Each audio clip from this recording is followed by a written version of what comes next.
અનીશભાઈ એક દિવસ અમે ઈશુદાનભાઈ પાસે ગયા હતા ઇન્ટરવ્યૂ કરવા, એટલે અમે વાત કરી કે ભાઈ તમને તો કોંગ્રેસ કહે છે કે તમે બી ટીમ છો.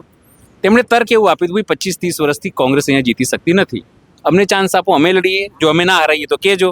એવું એમને પડકાર ફેંક્યો હતો. અને એમને તો ત્યાં સુધી કીધું હતું કે જે રાજીવ ગાંધી ભવન છે એમને ભાડા ઉપર આપી દો, જો અમે ના હરાઈએ ભાજપને તો. એવું એમણે કીધું હતું એ વાત. અને તમે કહો છો બી ટીમ છે, એ તમને કહે છે કે તમે લોકો બી ટીમ છો, મેં ફ્રેન્ડલી મેચ રમો છો એટલે અહીંયા જીતી શકતા નથી. ઈશુદાનભાઈને અમે બી ટીમ હોઈએ તો અમારો સાથ શું કરવા છોડી દેશે? ઈશુદાનભાઈ મેદાન છોડીને શું કરવા ભાગી જાય છે? ભારતીય જનતા પાર્ટીની સામે લડી બતાવે ને, પણ ભારતીય જનતા પાર્ટીના ઈશારે લડે છે. અમારી જોડે તો બેસવા તૈયાર નથી. એક પણ સાંસદ આખા ભારતની અંદર એનો આજે જીતીને નથી આવ્યો. ઈશુદાનભાઈ માત્ર વાતો કરે છે.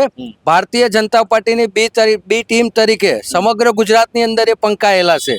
કેમ કોઈ વિરોધ નથી કરતા? 5 વર્ષ દરમિયાન એને જાહેર જીવનમાં ક્યાંય વિરોધ કર્યો છે? એના આગેવાનો ભારતીય જનતા પાર્ટીમાં જાય છે. કોંગ્રેસનો કયો આગેવાન ભારતીય જનતા પાર્ટી આમ આદમી પાર્ટીના ઈશારે ગયો છે?